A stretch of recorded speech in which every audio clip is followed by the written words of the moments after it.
Jesus, I hope I was recording last week. That would be funny.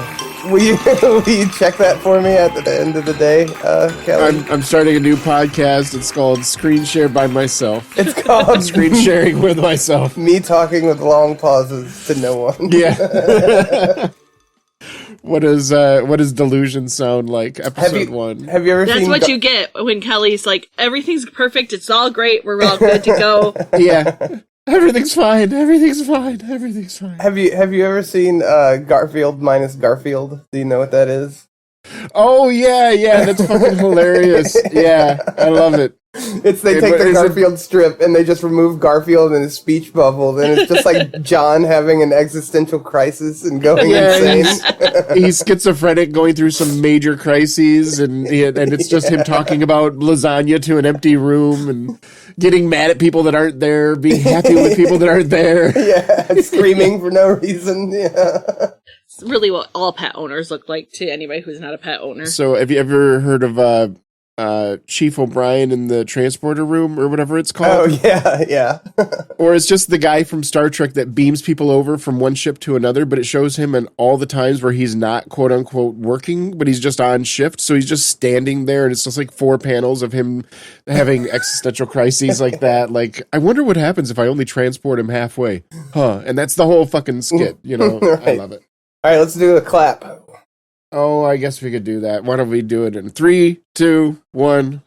Perfect. Lovely timing. That one feels like it should be all right. I don't know. We'll have to see in post if it lines up. It was beautiful. Shut your mouth. If it doesn't line up, we have to throw away the whole episode. Quit disparaging me. So we are Screenshare Chill. We are doing a movie this week. We're doing yes, and opposing to other weeks where we do movies. This week we're doing a movie. Yeah. We are at this is not Screen Share and Chill. This is Screamshare and Thrill. And this is our grand finale, I think. I don't know. This is the last one we're doing in our little Halloween spoopy time thing, yes, right? Goodbye, Halloween season. We love you. Can we just live in Halloween season all year? Can we stay? If we just do a Halloween-themed podcast where every week we do a different movie that's based off of Halloween stuff? I'm 100% in. Yeah. If we can find a way to morph some Star Trek into that formula, I'm totally fine with it too. Speaking of which, I already did talk about Star Trek. We're only 5 minutes in, and I have another note here that's all about Star Trek too. So when we actually end up inevitably watching a Star Trek, you should talk about nothing to do with Star Trek related. I should talk about Star Wars the entire episode just to fuck with people. Make comparisons to Star Wars. Talk about how much I love Star Wars. Yeah. So we got together and we watched Poltergeist. Oh yeah, and I'm Kelley, by the way. Hi. I'm Keith. I'm Jamie. That way you know which voice is which. And if you're new here, hey, this is an interesting point to start up at the end of our Scream, Share, and Thrill. But you are welcome to join us on our journey. Heck, you can work backwards. You can get to know us in reverse.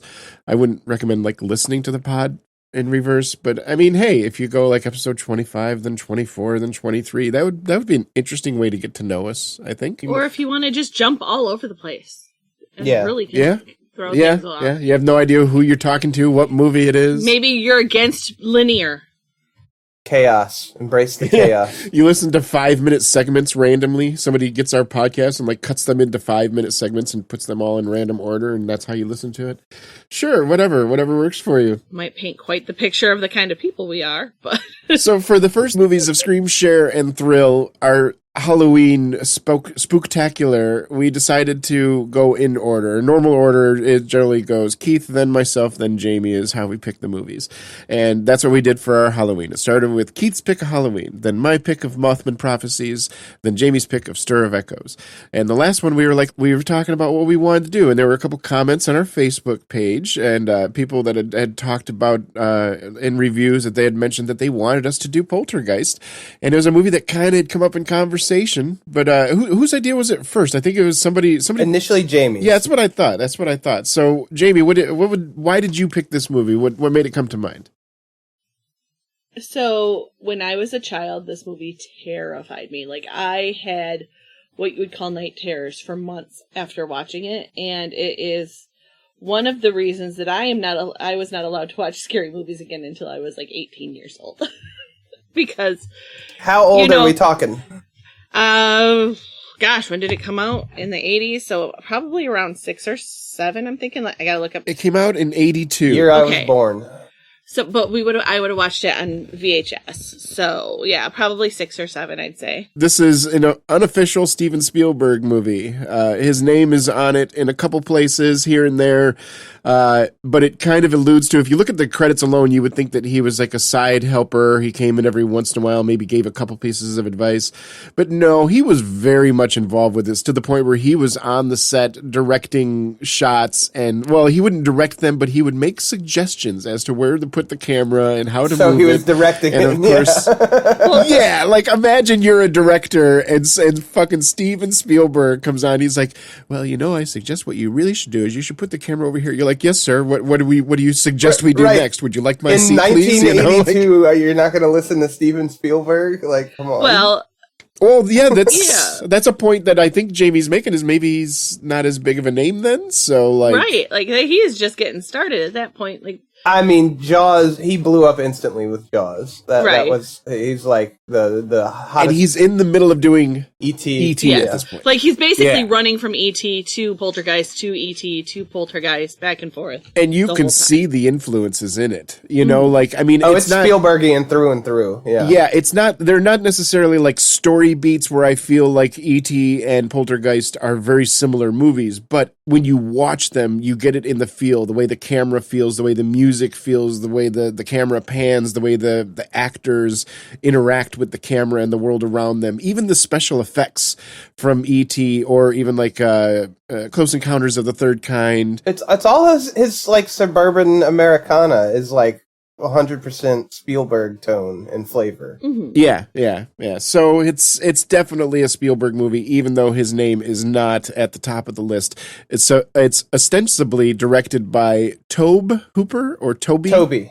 Is it Toby? Did you look it up? To be Hooper or not to be Hooper? To be Hooper, yeah. I don't want to diminish Toby Hooper. He's a bit of a horror mastermind who brought us the original Texas Chainsaw Massacre. But obviously, you can see and feel Spielberg's hands all over the ball on this one. Tobe can be amazing, but when you're standing next to Steven Spielberg on the set of a film involving children, you get the fuck out of the way. Well, and to be real clear, like, I don't know that we'll ever know who actually did the majority of the directing, because the actors and actresses cannot confirm one way or the other. Some of them will be like, no, Steven Spielberg was really not involved much at all. He just kind of came here and there. And then you'll have the ones that were like, he was involved in every shot. He planned out every shot. So, like, I think it's a loyalty thing. Yeah. I think that he wasn't supposed to be on this set. He wasn't supposed to be doing this stuff because it's technically a breach of contract, because he was working full time on another movie, and the producers of the other movie would be very upset to find out that he was splitting his time between their baby that they're spending millions of dollars on and somebody else's baby that somebody else is spending millions of dollars on. So that's what I think. I think the actors are like, yeah, he was here, but I'm not. Yet he ended up doing both and making $1 billion for everybody. Yeah, and that's the thing. It's like, this is one of those few circumstances where he could do both. But yeah, I mean, I'm sure you would understand if like we were talking about bringing on another podcast host and they were doing like 8 other podcasts. We would be like, how much time and effort do you really have to give? Even if you're really 100% wanting to be here and you're very talented, how much of you is there left to give? So I get it. When we're directing a Hollywood film, that's got to be all encompassing, like coaching a football team or something like that. That's a 24/7 job. I don't know how you have kids or hobbies outside of doing a job like this. Prolific directors who just have a movie out every year, like, means they're spinning at least 3 plates at one time, because that means they're actually on set with one, in pre-production on another, and like writing the script of the third. You know what I mean? And what does that do to you mentally? Like, God bless, it's easy for us to look at from the outside and be like, what a prolific, iconic person and yada, yada, yada. But imagine living that life. That's got to be so fucking stressful, and you never get to like let your guard down. You never get to relax. Like, oh, God bless. The movie, obviously a lot of people really enjoy his movies, so maybe his sacrifice is, some might say that it's worth it. But I think we're at the era of our mental health as a culture that we don't Let's not further boost up the grind set mind life, let's take breaks. So we enjoy it. Even Spielberg deserves a break and to put his feet up on Sunday and have a glass or a cup of tea. Heck, audience, you saw it firsthand when we had our co-host earlier, Katie, and she needed to take a break. We were like, absolutely. We love the idea of people taking a break because mental health and self-care is number one. None of the other shit that you're making matters if you are not taking care of yourself. So we start off with another creepy kid talking to dead people, which Jesus Christ, do we have a type or what? Like, right?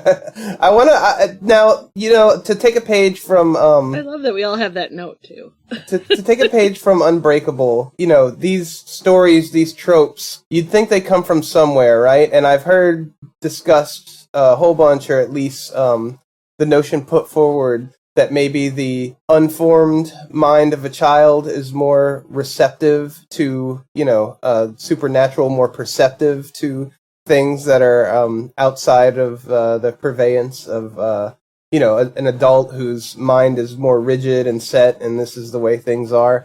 Has there ever been any, scientific paranormal study or anything that puts any truth to that? Because I find it fascinating. What, the children, the child prophet?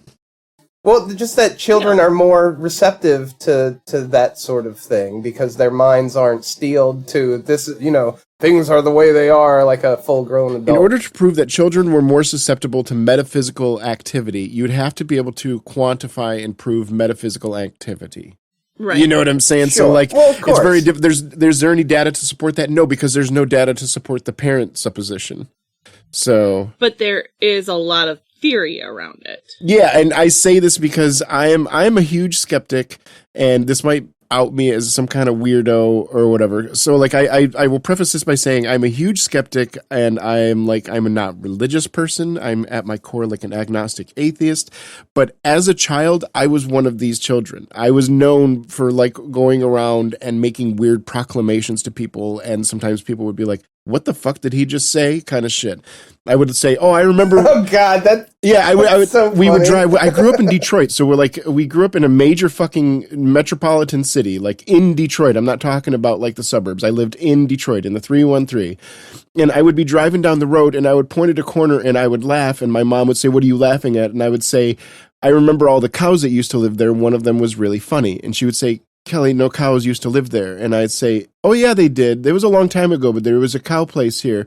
And the cows were sad even though one of them was funny," or something like that. And then my mom and I went to a local library and looked up the history of that block. And maybe 80 years before, it was a cattle slaughterhouse. And my mom would be like, "Holy shit, how did you?" And I'm like, I'm 4 years old, so I'm not doing this intentionally. I'm not doing it I don't know. I don't think so.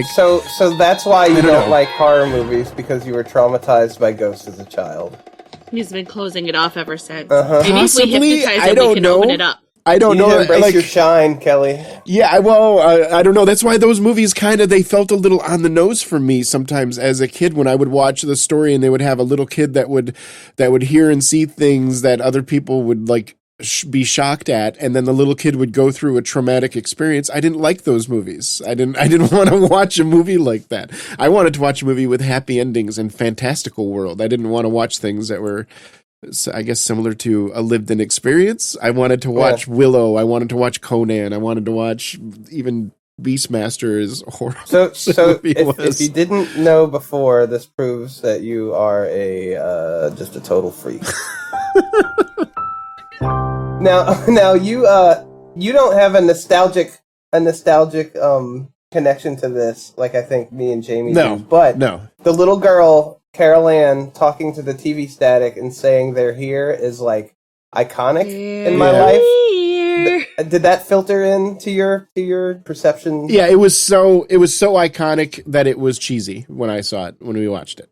My family said it when like the pizza delivery guy would show up. Yeah, Like it's I'm sure the first time people watched it, it probably was a little bit scary, and that's why it registers and resonates so long. But as somebody that I was inundated to the cultural touchstone for decades before I saw the little girl do it in context for the first time, it did not land for me. It felt like a complete fluff. And I mean, and it's not the writers or the actors' fault. Like how could they 40 years ago know that, well, you know what, in the future somebody's going to take this line for over 40 years and they're going to pound it into somebody's head and it's going to be old hat by then, so we should do something different.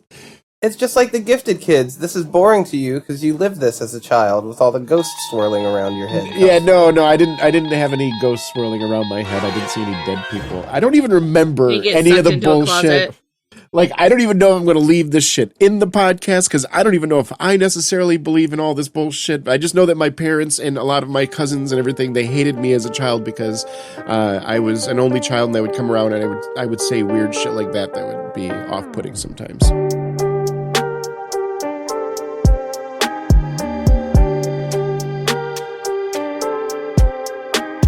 Little Carol Ann is talking to the people in the TV, and she's simultaneously cute and creepy with the way she talks to them.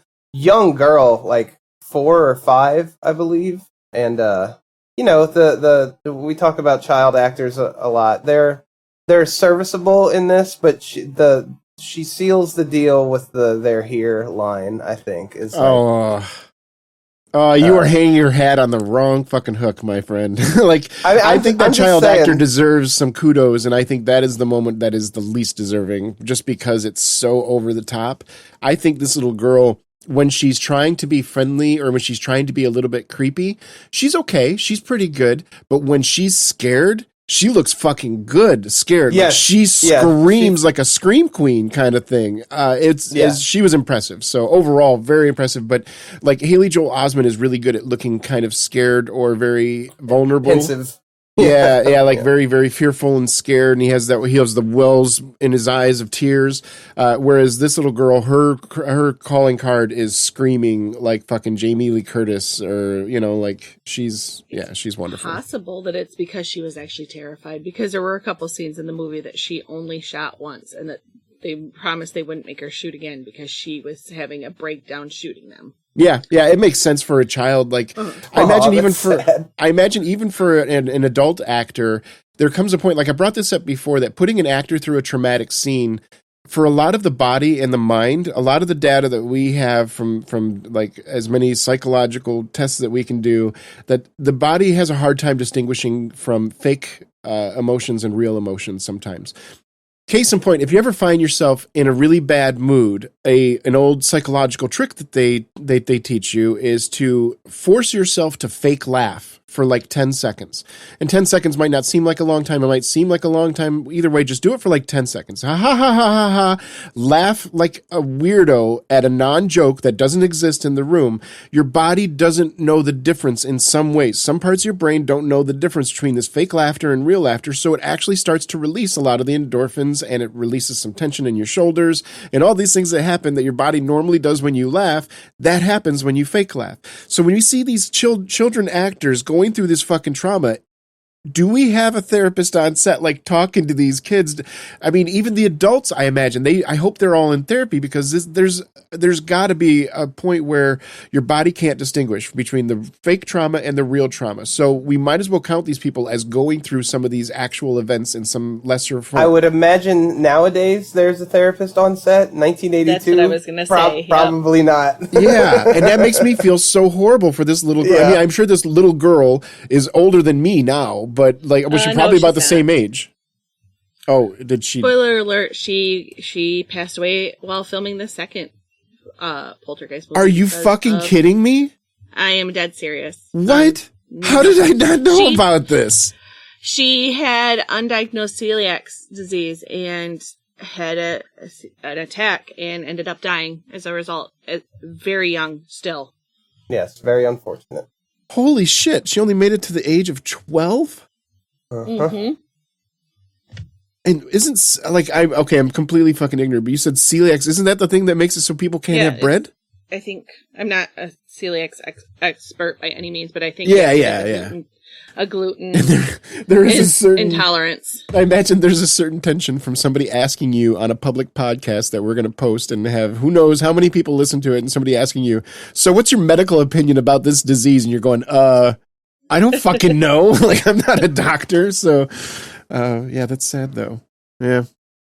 So the next night after, or the next day after she's talking to the TV people, we see her talking to them again, and a ghostly white hand emerges from the screen, and it was one of the first. There's some good effects in this, but this was the one that I was like, all right, this is a product of the 80s, because it's basically like a cartoon hand.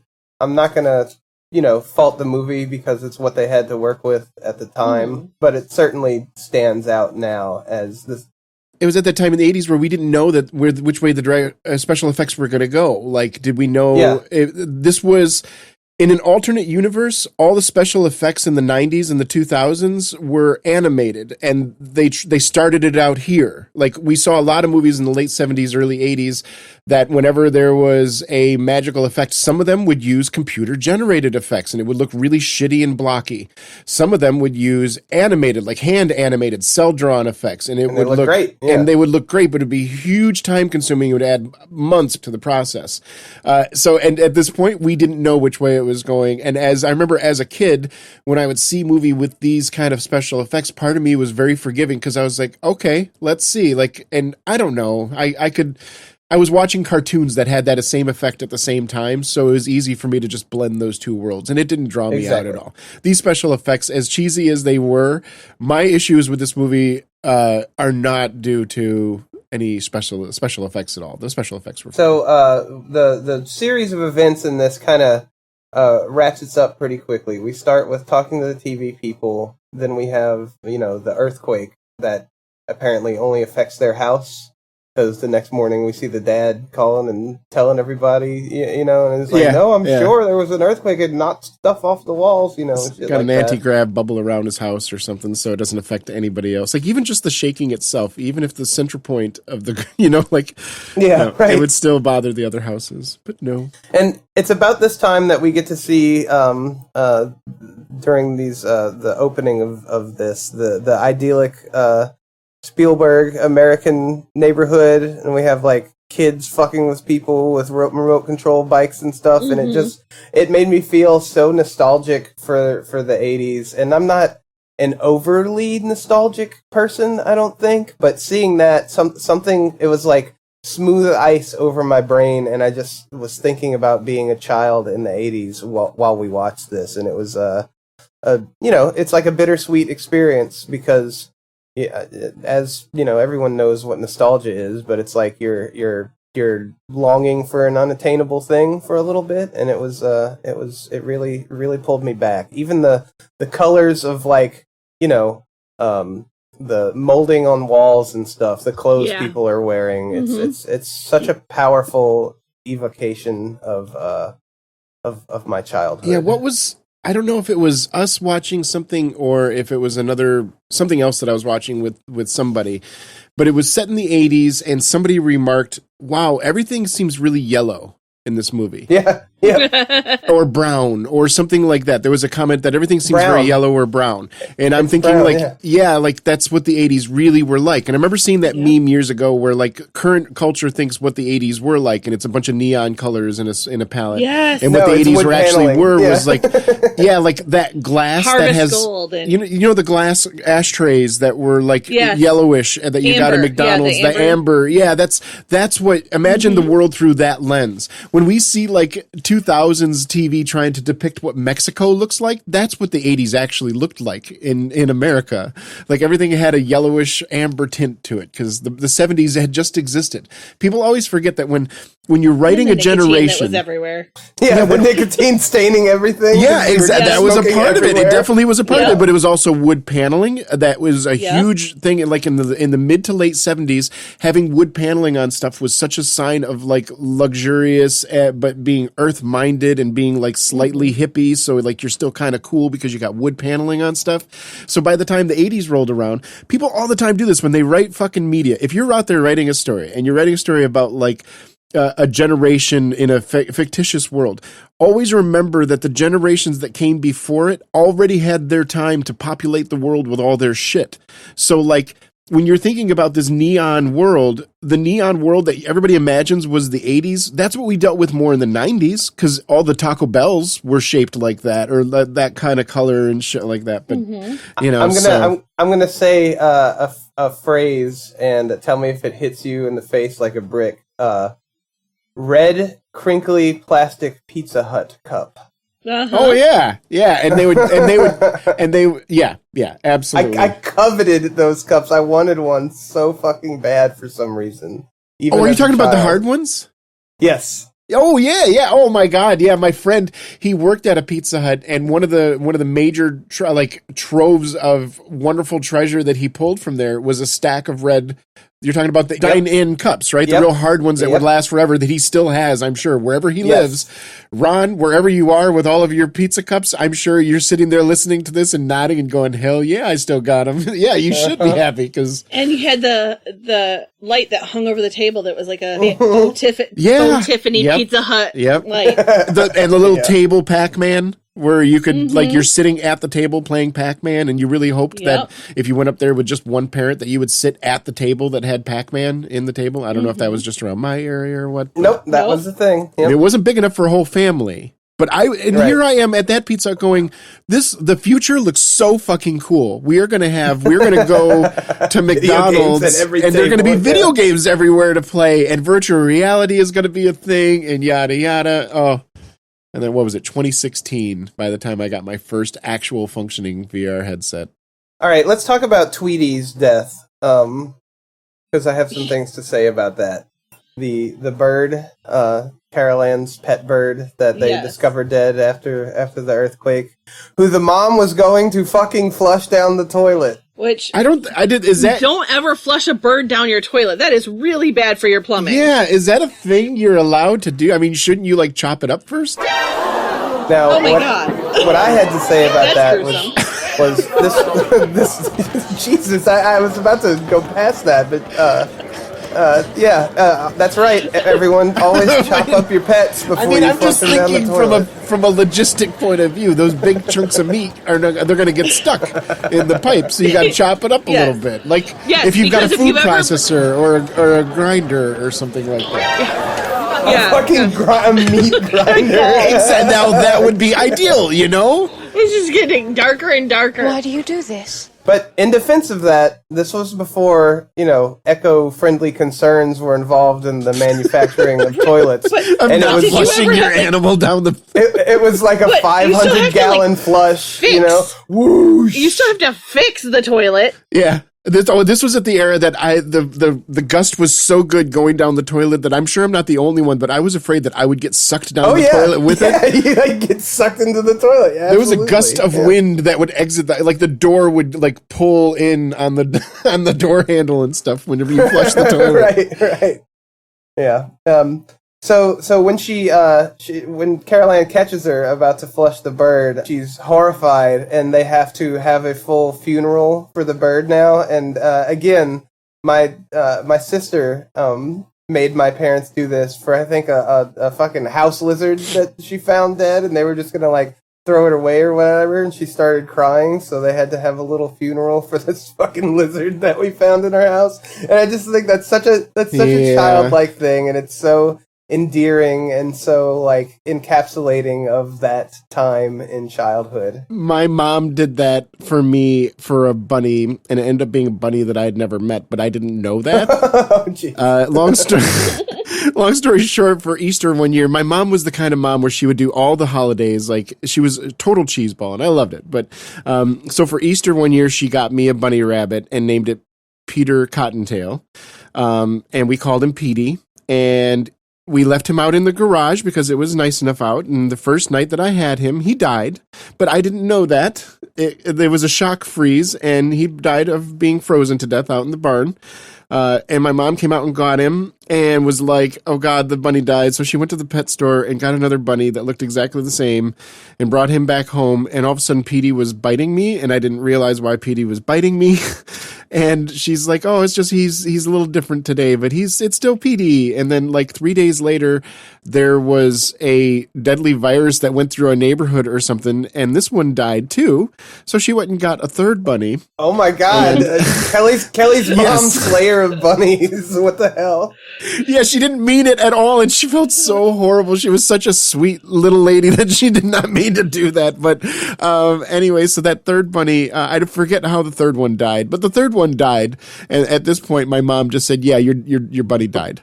Sorry. She was not going and getting it anymore. No, and that third one, I said, can we bury it? And I remember the exasperated look on her face years later as she's telling me, and she's like, I'm so tired of dealing with this fucking rabbit. I'm never getting you a pet for a holiday ever again. This is the worst idea ever. It's cost me so much money. Everything is, and now we're burying the rabbit in the backyard. And she's thinking like, yeah, this is the third one this fucking week that I've had to bury back here. So, yeah, sure. I got a place.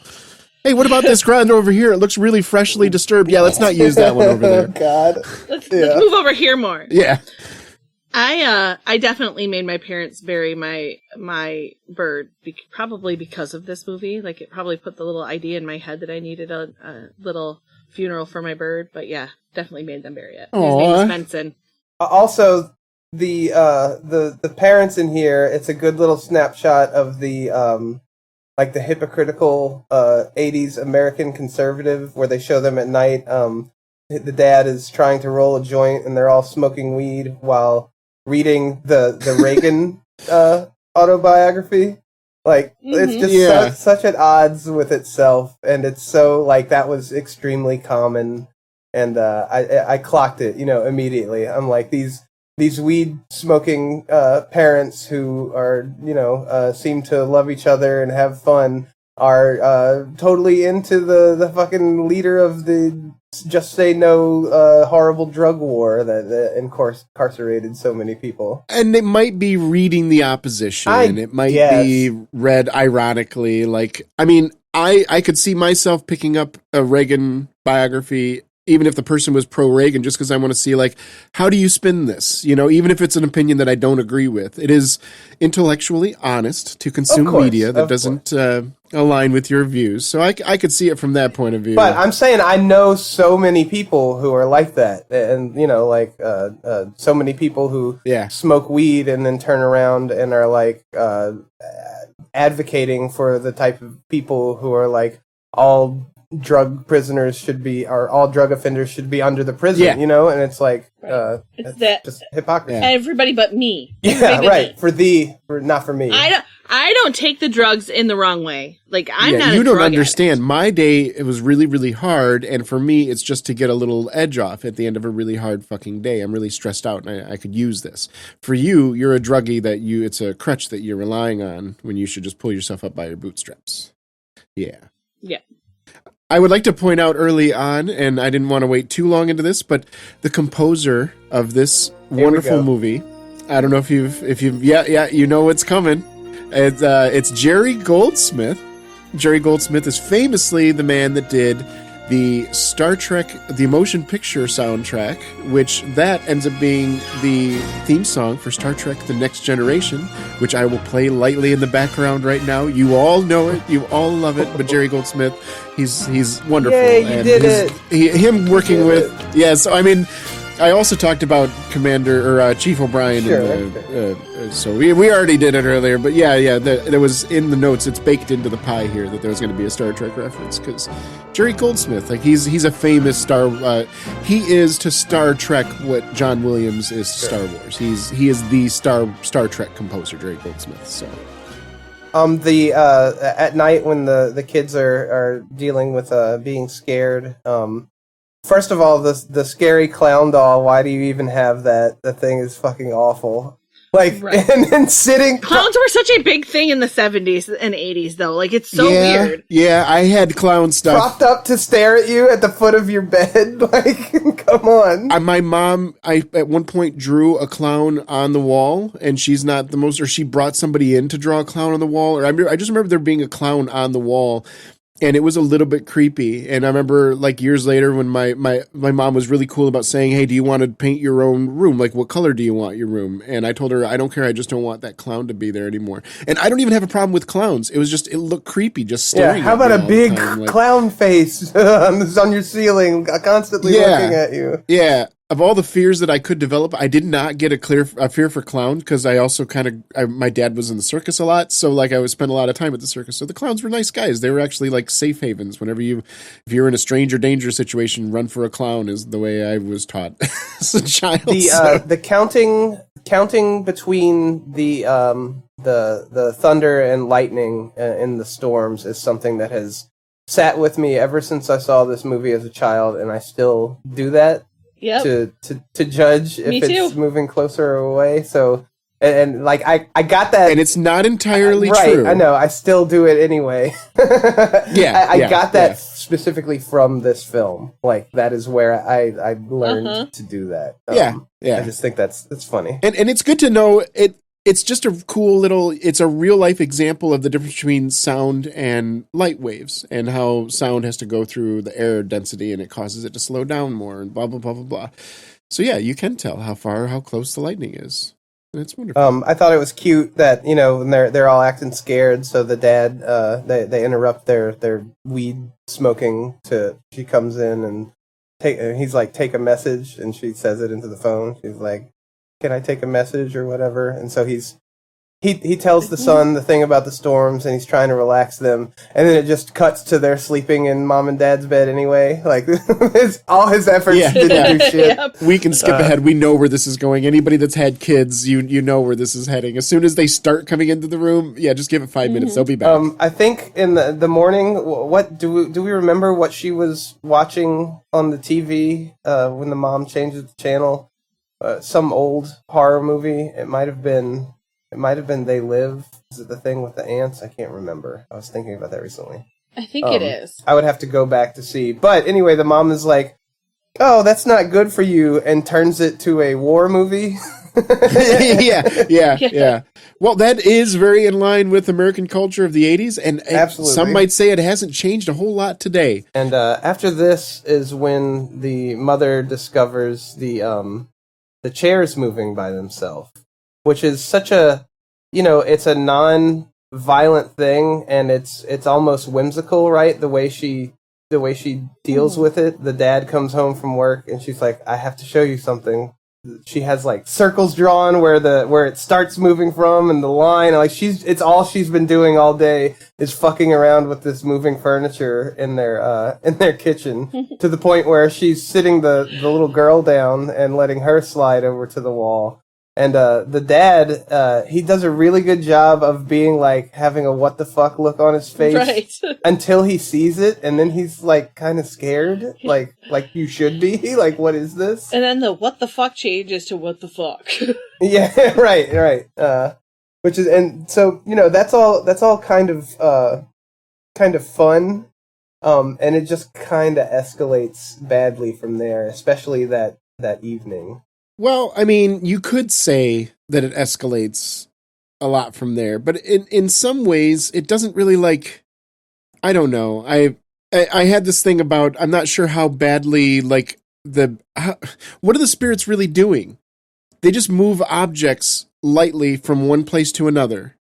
And, right. I don't know. I don't they crash through your bedroom window as a tree and try to eat your child. Yeah, okay, so the point where they steal the children to another realm, that's the only kind of violent thing that they do. Okay, so skipping ahead to the end of the movie a little bit. I mean, we can come back and whatever. Yeah, it doesn't matter if we bounce whatever. Around. Yeah. But these enemies reminded me of the recent episode we did of the autopsy of Jane Doe, where one of the things I remarked on is that we never saw any of the bodies actually do a violent act. So, we don't know what they would do if they got close to you. Are they just shambling zombies like The Walking Dead, where they're just going to move slowly in a direction directly towards you and they'll fall off a cliff if they're, we don't know much about these. Either way, we don't see that there's any violent act.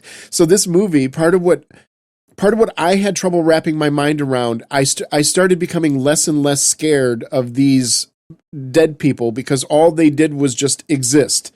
Like a body would come out of the ground and it would just be there. Kelley, it wasn't trying to bite them. It wasn't trying to slash them. It wasn't trying to like dig into their skin and eat their bellies. It wasn't. It was just there. You and spent I'm like, your childhood surrounded by ghosts and dead people. Well, these ghosts weren't doing anything. They were just kind of existing there. That's why you are so used to it that to a normal person, if you see an ambulatory dead person, it's going to be the most shocking thing in the world. But for you, it was just Tuesday, you know? Like, yeah, but I get that. But from an audience point of view, we haven't seen the dead people do anything. Why is the audience scared? Like, if the people in the movie, I get it. Like, you're not used to seeing dead people, and this is the first time you've seen a dead person roll out of a grave and just kind of go clunk and stare at you. Like, their jaw is lacking all tension. Like, as soon as their body rolls, their jaw falls open, and they're just going, looking at you. Like, they're not doing anything. Well, the tree violently tries to eat a kid. Yeah, that's the only part of this where it's like the cat dying and Jane Doe. That's the tree stealing the kid. There's a giant screaming skull, and there's like a horse ghost with a skull face. There's some scary stuff. You're just it's so all like used to visual humor. No. And to clarify, as a child, I didn't have like people trying to steal me into the TV or giant skulls or that you remember. You've blocked it out. Yeah, you've repressed. This is why we need to get Ileana Douglas in here to hypnotize you, so that we can open your mind and you can remember these things. We need to go into the dark place, or what is it called from Get Out? The sunken place. The sunken place. Yeah. No, thank you. No, thank you. I'll keep I like my mind the way it is. But eventually, for this family, this kind of culminates when Carol Ann is basically taken into the nether realm through the portal that opens in the closet. And one of the things that I really love, and you don't see, and you're thinking, ooh, people would be asking questions about this, but this family is like, they've seen enough, is that they don't even go to the police when she's missing. They go straight to a parapsychologist, a paranormal investigator. Yes. Yeah. You don't really see that often in stories. Like, first it's the police and no one will help them, and then they turn to these people. And they're like, well, I guess we need a ghost hunter because shit is fucked. So, growing up in my family, my mom is from California, and my dad would have said, yeah, that's just how Californian people are. They just go to the supernatural. I know that it was always an option in my house, like talking to a psychic reader, finding a medium. These were all things that were, I mean, I guess if you had in my house, I guess that makes sense. But like, no, my mom always made it known that talking to these other people is something that you should do with skepticism, but you should always be open to people that are working on the edges of what we realize is normal, kind of thing. She was like, she taught me to like, don't believe anybody that says they are talking to a dead family member, but she had seen stuff in her life that made her believe that it was possible to talk with people that were not in the physical realm that we are familiar with, kind of thing. So, I have a note here that says this kid's teeth are like a rat, because there's this side view of the young boy talking, and you see his mouth open, and it's so unfortunate because it's just that age where you're losing your baby teeth and your adult teeth are coming in, and he only has like 2 front adult teeth and the rest are little bitty, and like these teeth are literally sticking down in like a straight line like a rat, and it's so noticeable. And again, it's so mean. It is mean. but it's also true. He can't control looks like that. A rat. He looks like a rat. He's a child, man. He's a child. The childhood envisioned by these people. First off, like, one of the child actors does a really good job. The other one, I think, does an adequate job. The boy actor, I don't think does as well. Yeah, He's doing his best, and he's a kid, so like no shame. He could have turned out to be an amazing actor later in life. I don't know. But if they would have rewarded him with cheese for good acting, maybe he'd. Oh, Jesus Christ, man! Wow, you got everybody really that's ever had episode. braces. People that have braces listening to this episode, they're like, you know what? I'm never listening to this bullshit again. I need to go brush my teeth again. He's making fun of some little kid. Kelly's grinding pets up in a blender. Can you picture that? Yeah, well, you know, at least we aren't talking about interspecies erotica this time. We've evolved. The very nature of our existence has evolved. So a couple things I wanted to point out about the kids, that at an earlier part, they start throwing food at each other. What was that? That's at breakfast, I believe. Yep. Yeah, right. I was like, also, where the kid is feeding the dog waffles. What is wrong with that child? Feeding the dog, that was something that I used to do as a kid waffles, sometimes. Though. He's feeding the dog waffles. Hey, the dog waffles? The dog is so happy for that whole waffle. Yeah, man, that dog is... and there's no way that dog is that skinny. That dog is a fat dog if that's the way they're feeding it whole fucking waffles. But no, throwing food, I've been to a lot of houses, even though I was from an only child house, I've been to a lot of houses with big families, and I never have I seen... you know how mad mom and dad would be if people were throwing syrup in the fucking kitchen? Yeah, fuck that. Oh, syrup and butter and oh no. And the fact that the little kid is like, she's stoned. Like, I don't even know if kids would say that nowadays, let alone in the 80s, which felt a lot more like puritanical and stuff like that in a lot of ways. Yeah, yeah. The other thing that I wanted to remark, and this is a little bit more serious, but I just want to touch on it quickly because I think it's just a cultural thing, and as a sociologist like myself, I really appreciate seeing this. The earlier on in the movie where they're falling asleep in front of the TV, and the TV is playing the Star-Spangled Banner, and then it just kind of clicks off. People forget that earlier in, early days, like the TV would not go all night long. Now, I grew up in the 80s where the TV was on all day long. Like, it was a lot of times it was just commercials at 3 o'clock in the morning, but a lot of times it would be at 3 o'clock in the morning, they would be playing the same thing that they were playing 3 in the afternoon. They would just repeat their daytime coverage and they would repeat it again in the nighttime. So for people like me, that I was a nocturnal child, I would be up watching all those TV shows that I didn't get to see because I was at school. So like there were times where I would watch like the Bold and the Beautiful or like that for like 2 episodes. And I have no idea who these people are, but I'm like, oh my God, she's really mad at him for sleeping with her sister. I don't know what that means, but I started thinking about like how this is just another example of like, as a child, we grew up, if you grew up in the 80s, even if you grew up in some of the 90s, even early 2000s maybe, you grew up that the TV was, there was a slight little bit of a public forum to it where like you could get on and you could kind of share your opinions with a radio show or share your opinions with a talk TV show, or you could get on local access cable if you knew a friend that had a camera and you could do a little Wayne's World type TV show about your favorite metal bands. At school or the water cooler, did you see whatever last night? Yeah, I saw that episode. It was like everybody was watching stuff at the same time. They couldn't choose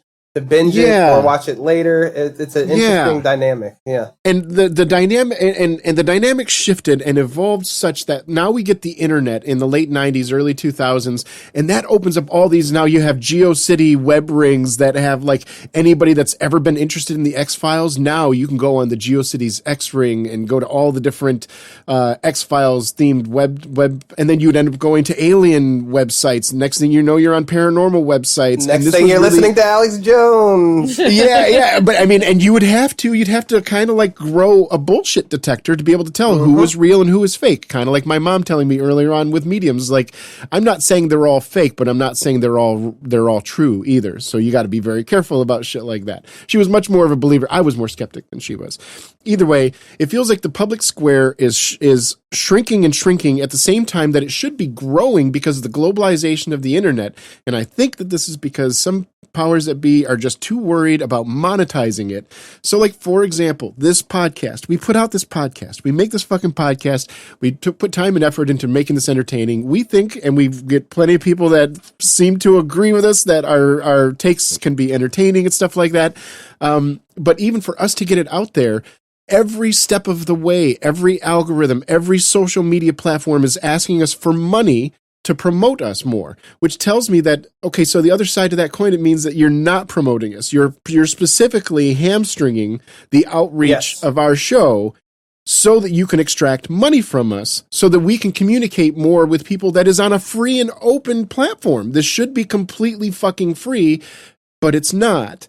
And I don't know, and it feels like in the 80s we had this vision of what a public forum was supposed to look like before we knew what the internet was going to be.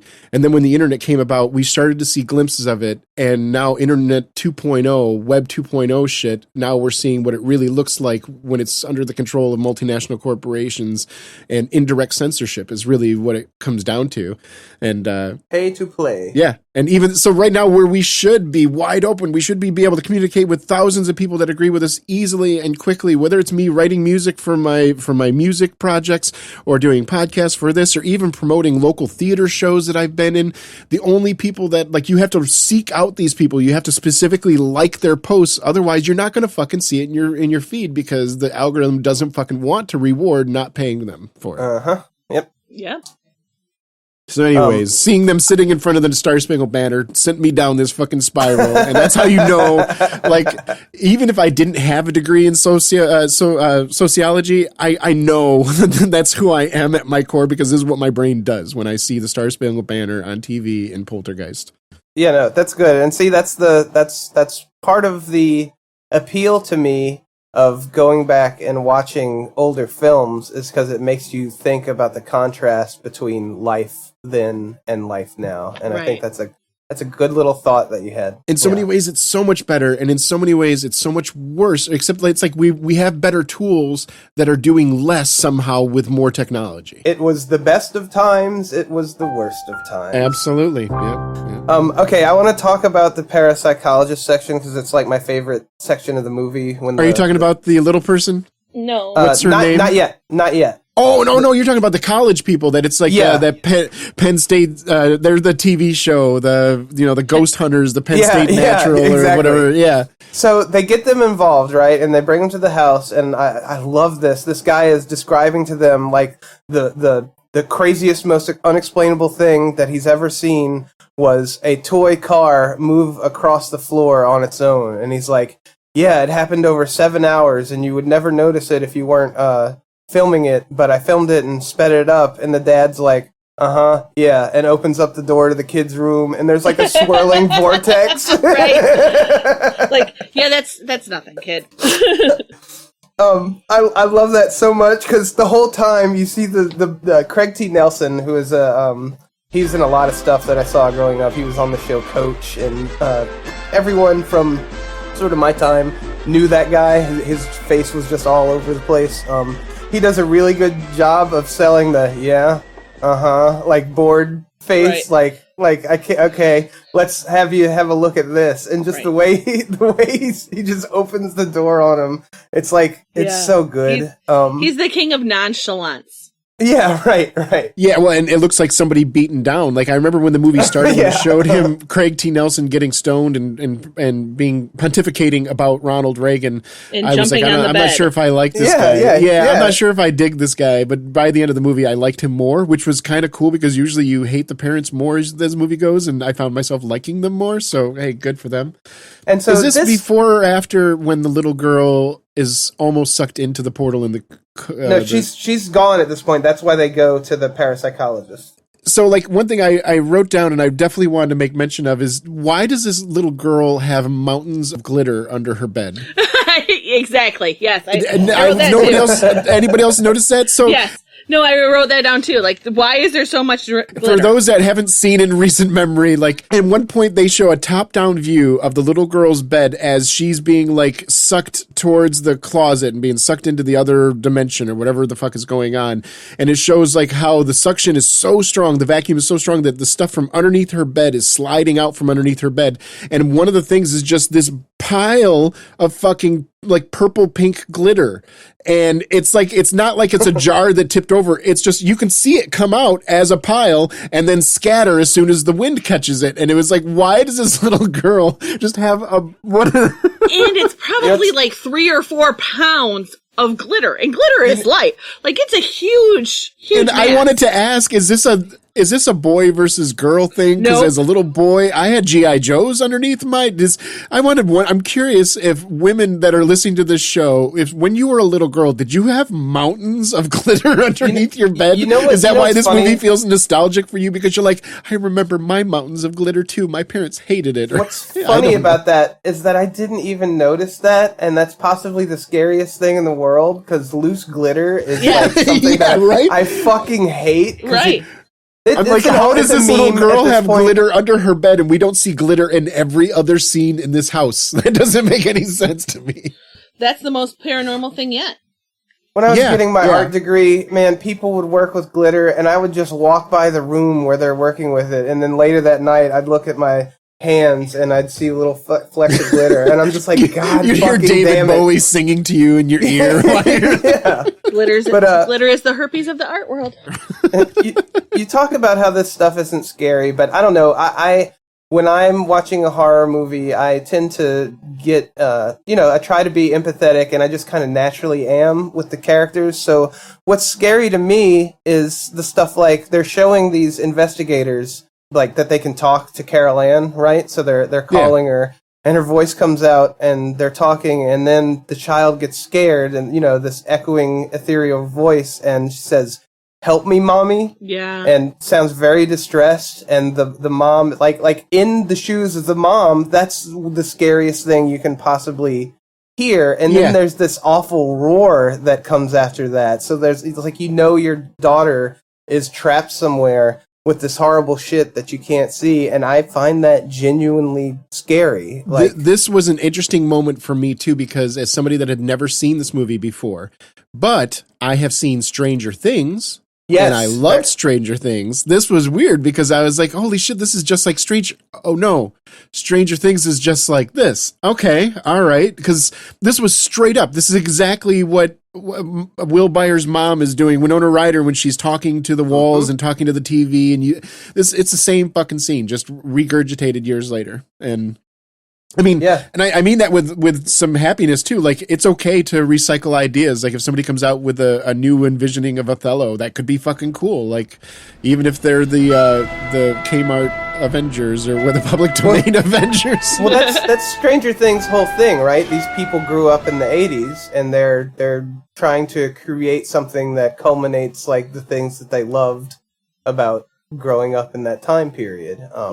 So it's this weird misunderstanding in the 80s of what static is and stuff like that too. And you see like artists going, ooh, what if static is actually like a bunch of souls like rotating above the earth or something? Like it's kind of cool and abstract. I mean, now years later, we've had people that have wasted decades of their life trying to find static patterns, and there's just nothing, there's not enough there for you to dedicate your life to it, buddy. So they show the paranormal investigators all this stuff. And that leads my next question is it good when the experts that you have hired to look into your problem pull out a giant flask and start drinking? It is not. That is a bad sign. That's a bad sign? It's like when you go to the doctor and the doctor's like, hold on, I need a consult on this.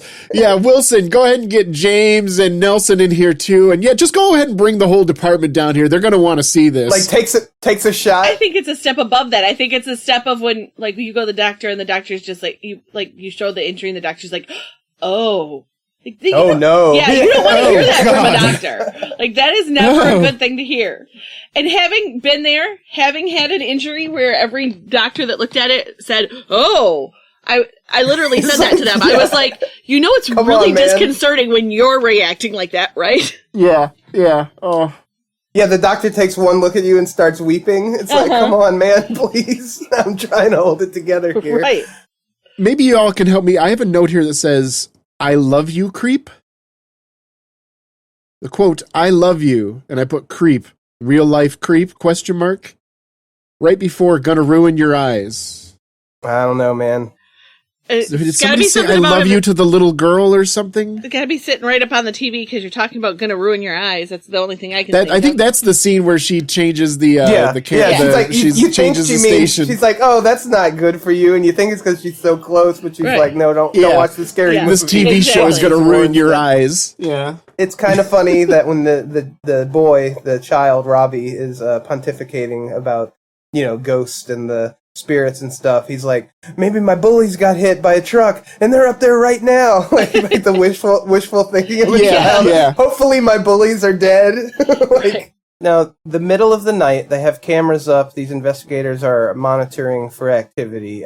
This scene simultaneously fascinated and scared me to death as a child. The one guy gets up and he goes looking for something to eat. So first of all, I want to call out that he's going through their kitchen like whatever, they have to stay the night. Sure, you're welcome to have something. But this dude is about to cook a steak at like what, 2 a.m., yes. 3 a.m.? Yeah. That's cooking a steak is not a silent it's affair. also like you gotta get something to eat and you're gonna go with something as expensive as steak. Even in the 80s, like steak and is it takes 25 minutes meal. to cook well. Like it's not something that you generally can cook quickly. And everybody's gonna smell it. Everybody's gonna smell it. It's gonna make the house a little bit smoky because of the grease, which is fine, but like that's something you do in the afternoon. So he goes to the bathroom and the steak starts walking across the counter first, and then it like explodes with like meat and maggots and apparently whatnot. This was a director's cut scene. I saw it as a child. I told somebody that we watched and they said, "Oh, did you get all the extended cuts?" And I'm like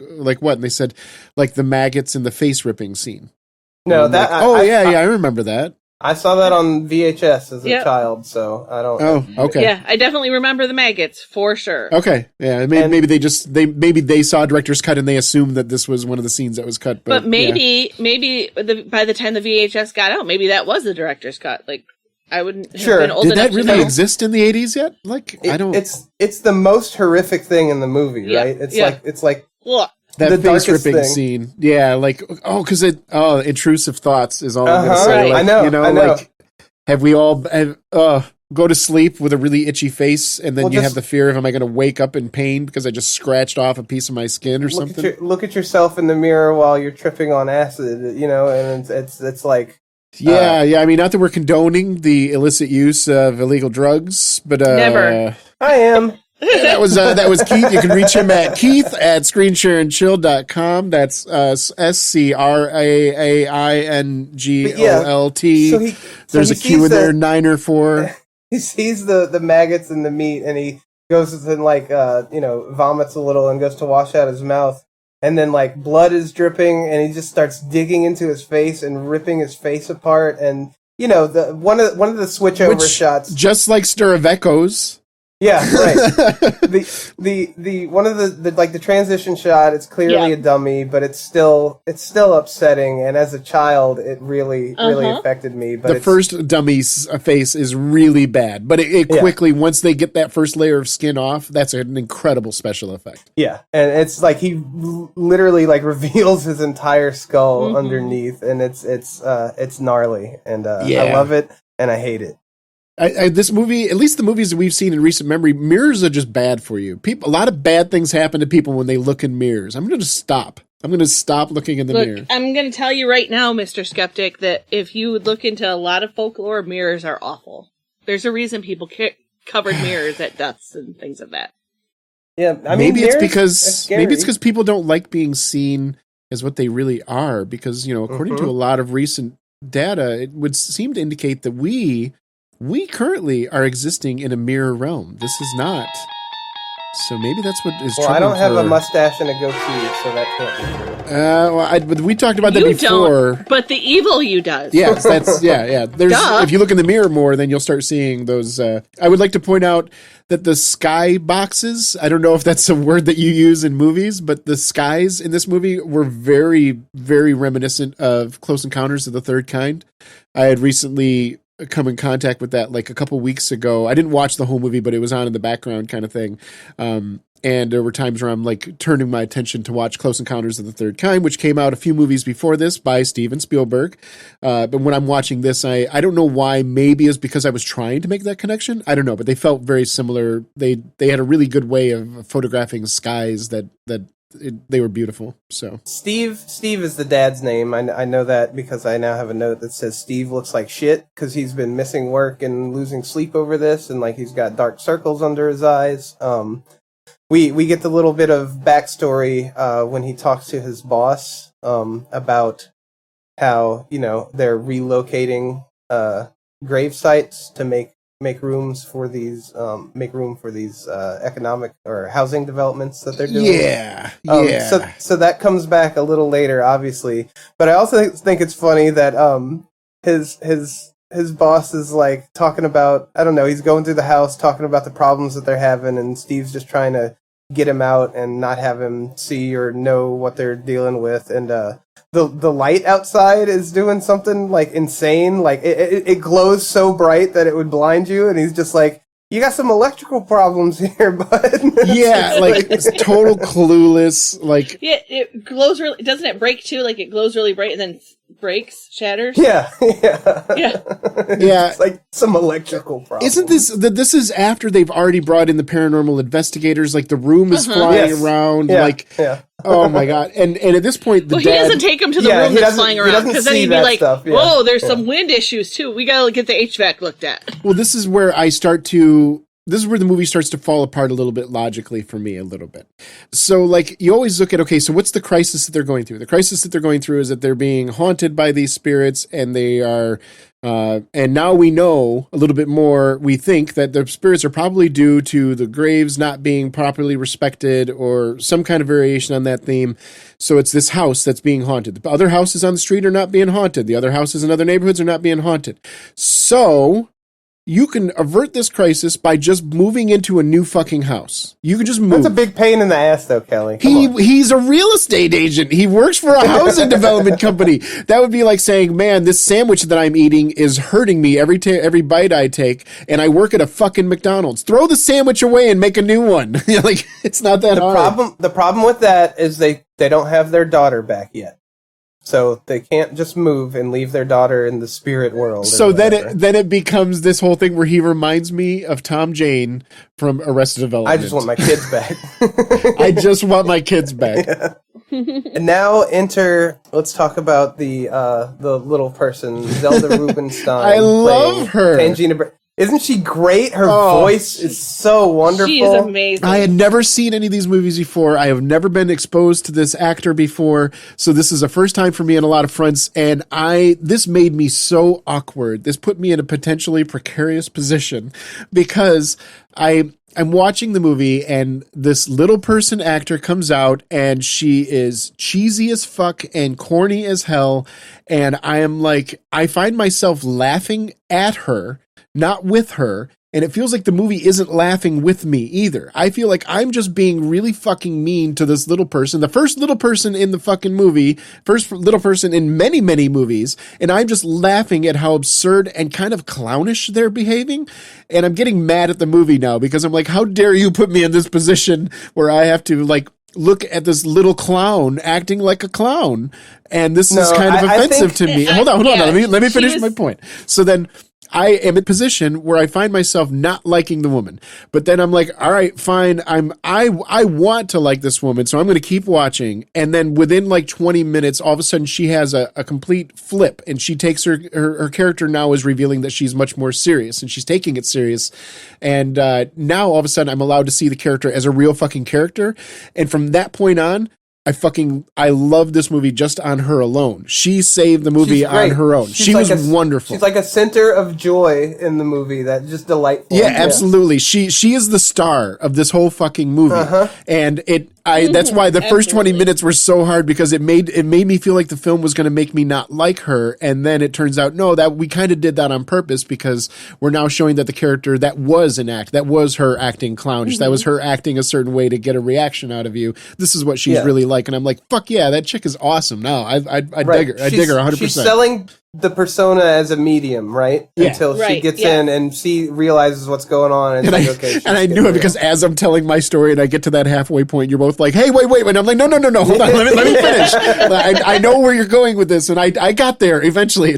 I had to tell you the first half, because when you're watching the movie, you exist with only that knowledge. So I'm starting to get actually mad at this movie. And I was ready to like, all right, well, fuck this movie. How dare you make fun of little people like this? But no. And it should be said that I don't think anybody ever mentions out loud that she's a little person. It doesn't fucking matter. Allowed to be. It doesn't matter.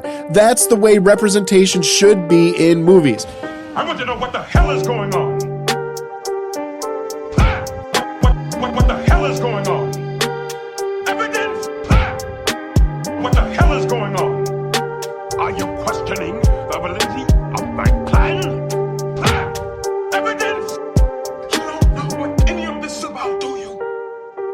I love her line when they figure out that there's an entrance and an exit portal in the house by sending the rope through, and so she's gonna go in and rescue the little girl, and they're like yelling because it's a big windy portal and whatnot, and she says she's gonna go in, and I forget the reason. Why do they say I should go in instead of you or whatever? Because she was gonna go in. But as soon as she has an excuse, she's just like, "You're right." It. I loved it. Yeah, I love it where she's like, the mom was going to go in because it's her daughter. And she wants to go save her daughter. Yeah, and when at some point he says something about like, "Well, I can handle it. It makes more sense. You're the expert. You should be on this side, and I should go through." Yeah. And I love it, like in this scene where there's like swirling wind and whooshing and blah blah blah blah blah, and all these lights going off, and then we have the person go, "No, I should go because blah blah blah blah blah," and the camera pans back to the paranormal investigator, and she just sits there and looks for a second and is like, "You're right, you should go." And I just fucking love that hiccup, that pregnant pause where she's like, "Yep, that works. Why don't you go ahead and go?" That was the funniest moment in the movie, and it was right at a huge climax, and I don't know if it's intentional funny, but it was beautiful. No, it is. It has to be, and it's great. Yeah.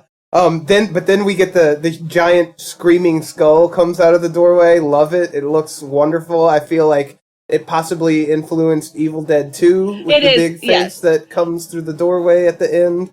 Because I don't know that I've seen that in any other movies but those two. Just like a doorway filling screaming skull.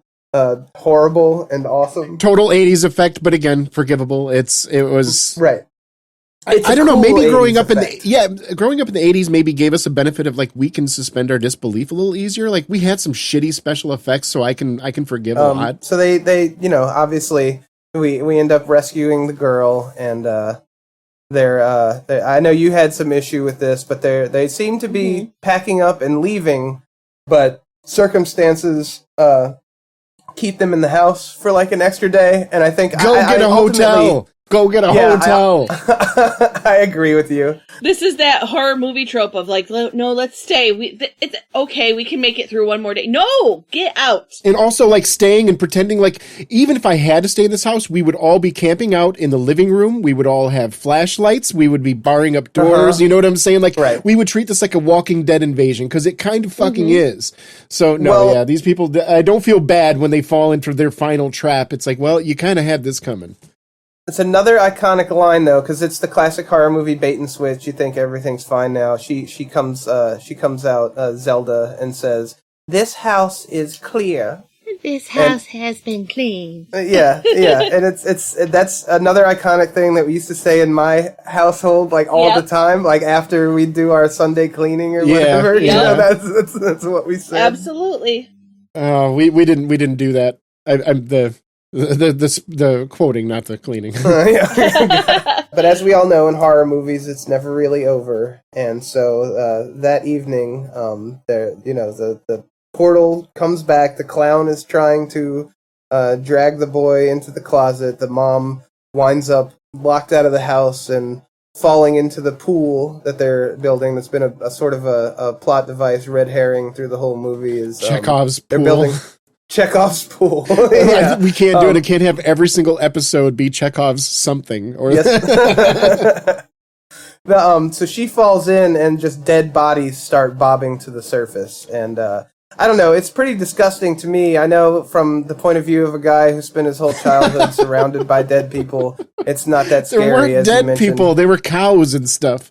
You told us that night, you're like, oh, but they don't do anything. There's literal caskets like exploding out of the ground. Like they just fall. They exploding out of the ground like you would if your grandma got dumped in the way to the funeral. Like if the pallbearers dropped a casket, would you call that person, they exploded out of the casket? No, they just fell out of it because the thing fell on the ground. That's what these bodies do. But a casket shooting out of the ground at high pressure enough to send like dirt and debris flying is not normal. Exactly. And not something So, that you should like, just be like.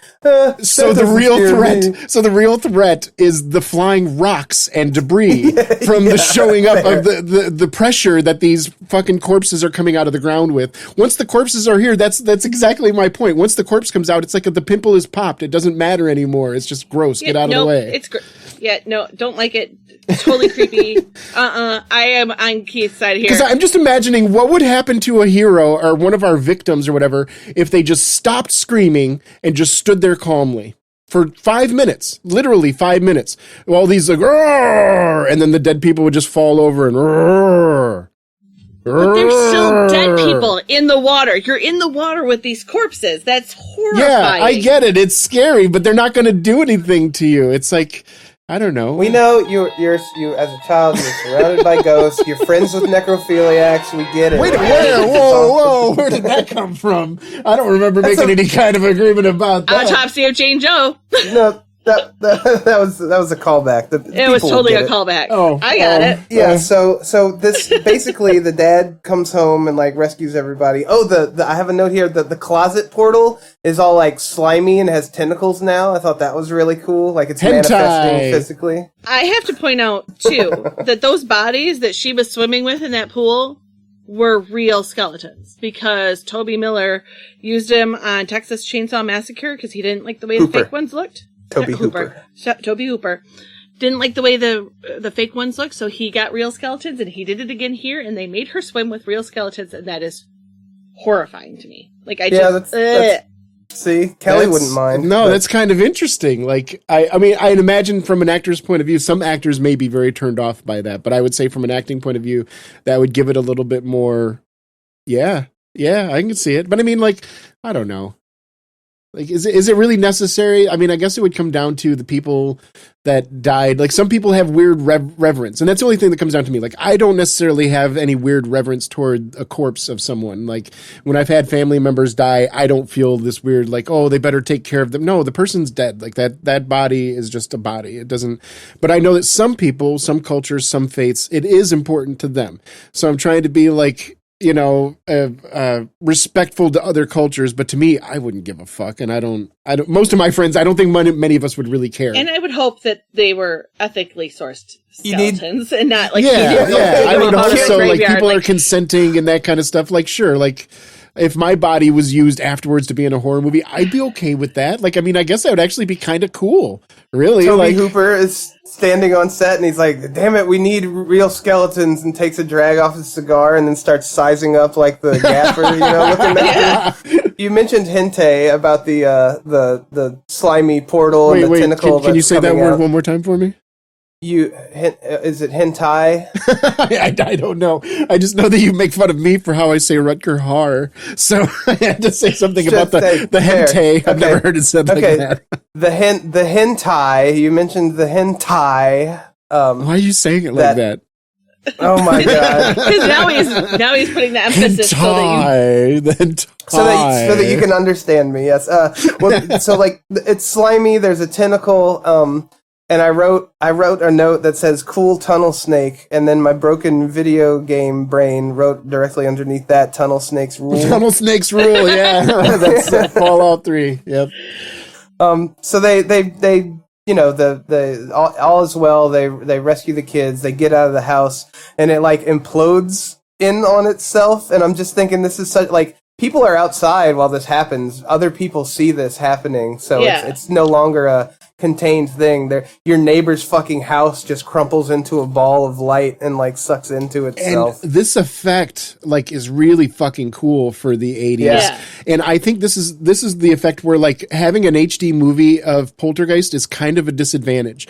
I think watching Poltergeist on a CRT TV, like a really big, like let's say a 30 plus inch CRT TV on a really good VHS recording or something like that, this is ideal how you watch this movie. Because if this was done in high def, we see all the lines where it's not really being done, but it's pretty fucking close. So if it was just a little bit blurry, little bit of Vaseline on the lens, it would look fucking phenomenal. Which it looked phenomenal to me, and that might be attributed to the stream because it's not high def for me when you're streaming it through. So It's still a little. We're doing it in a total legal way, but for the record, it's like 480p coming through or whatever. This is a parody podcast.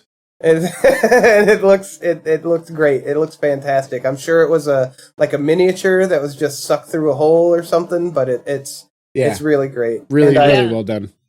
I love the very end. It's just I don't know. It feels classic to me. They go to the hotel, right? They're fucking done. They don't even have a house, so they have to go to a hotel at this point. So it finally gets them to go to a hotel. Yeah, just move out. Just move out. They go into the room and the door closes, and then a moment later, the dad pushes the TV out into the hallway, and that's my final note too. Is I wonder if they ever had a TV again. Right? Would you? Nope. After that? Would you have a house after that? Like fucking go live in the woods. Look, I would give the kids up at that point. Like they get rid of their daughter. They just throw her off a cliff. Like, no, we're not doing any of this anymore. Too much of an obligation. Somebody else can take the creepy kids. I'm done. I'm out. I'm never reading another book about Reagan ever again. And so that was Poltergeist, which brings our. I thought that the romantic end credits were a choice. Oh, the music, yeah. Like as much as I love Jerry Goldsmith, the John Williams of Star Trek, he's fucking wonderful and has made some amazing things. Like those end credits didn't make a whole lot of sense to me, buddy. It's their lullaby. It's not romantic. It's a lullaby. It just feels way too happy and comfortable and calm, and that's not what this movie is supposed to be about. Well, it's Spielbergian, right? It's telling you, okay, everything is finally safe now. It's the exact opposite of an ending like Halloween, where he could be anywhere and you hear his breathing and the music is playing. Yeah, the music didn't do much for me, but I love that classic scene of like, get the fucking TV out of here. Yeah, that's funny. And it's again misunderstanding of the technology. Like a TV is just reading waves, and honestly, like as long as you don't go move into another house that's like built on an Indian burial ground, or I should say a First Nation burial ground, like you're gonna be fine, buddy. Like the TV wasn't the problem. Like we never mentioned why that came back, because the scumbag housing developer, to save money, just moved the headstones. Yeah, and they didn't actually move the bodies. Yeah, right. They were on top of a Native American burial ground or whatever. Let's look at the actuality of that. So they built this whole thing and nobody else noticed. Like they never dug deeper than 5 feet, so nobody knew that they were building these houses on top of a. Yeah, how did they install plumbing? How did they install plumbing and electricity and gas lines? Like, there are certain things you can't go through. We need to cut regulations so that people can get affordable housing. Well, if you cut regulations, you get poltergeists. Okay? yeah, exactly. We need good, strong regulations to make housing safer for people. I would like to also fast forward this family's timeline. If they're going to start to get Luddite and very anti-technology, I could totally see the dad like getting really heavy into doomsday prep, and next thing you know, like you fast forward 10 years and we started with Poltergeist, we end with them doubting the moon landing and making canned sardines and stuff like that as a family. They're wearing like all hemp garments, money all over their yard. Yeah, burying and getting rid of money, because that's all government shit. We immediately get rid of money and turn that into like gold or silver maybe, but you talk about the logics of it, like that it's just misunderstanding technology, but it's just, at that point they're fucking done with it and fuck the TV. So yeah, it's a funny ending, and I'm reading way too much into it. Right. But that brings Poltergeist to an end, and also sadly our season of Screamshare and Thrill. Ooh. But before we let go of Poltergeist, we should go around the horn and talk about whether or not we liked it. Before we go around the horn and talk about whether we liked it, we should design this movie's popcorn bucket. It's a TV. It's a TV. I mean, the TV is the classic what you'd think that it needs to be. Does anyone have anything better? Or you could have like a head, a cardboard version of the girl's head, just making that creepy smile. And then when the popcorn is emptied, it has a little sensor in it, and it goes, "It's gone." Or the clown's head. Oh, no. Yeah, like nobody will buy popcorn then. That's for sure. Oh, yeah. Yeah, I think it has to be the TV. Yeah, the TV. And it has static on it. I still like the sensor idea. You put that in with the TV, have a little sensor that says "It's gone," and then have that in the TV. That's perfect. Yep. So who's your MVP then of this movie? Doesn't have to be the smartest, doesn't have to be the funniest, doesn't have to be the hero, but who's your MVP? It's the medium, Zelda Rubinstein. Yep. Abso-fucking-lutely. Zelda, 3 out of 3. All 3 of us got had the same person. So yeah, delightful. A delightful part of this movie. I knew she was a part of the Poltergeist series, but I didn't realize she was so fucking cool. I thought she was just like a novelty, like, oh, we have a little person and we're gonna make fun of that by just having it around and look at how weird it is. But no, the fact that she was a little person wasn't even a part of the movie. It didn't fucking matter. She was just as capable as any other actor, and she was loved on her own merits, and I fucking love that character and actor already, and I don't really know much about her other than what I saw in this movie, but already a fan. As far as alternate titles, Get Out of the House. Yeah. Just move out. Yeah, it could be Get Out in parentheses of the house. Well, that was the original working title for Jordan Peele's Get Out script, was Get Out of the House, because it was and his idea was what people yell at the screen when they're watching horror movies, like, "Get out the house, bitch!" Yeah.